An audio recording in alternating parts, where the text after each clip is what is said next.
জগন্নাথ বিশ্ববিদ্যালয় ভর্তি পরীক্ষায় এসএসসি থেকে 12 এবং এইচএসসি থেকে 16 মার্ক রাখা হয়েছে।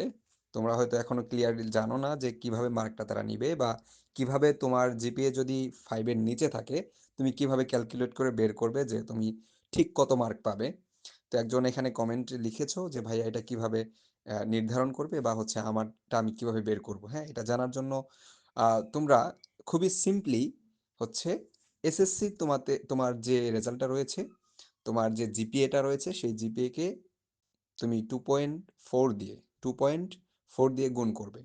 গুণ করলে যে মানটা আসবে সেটাই তোমার মার্ক।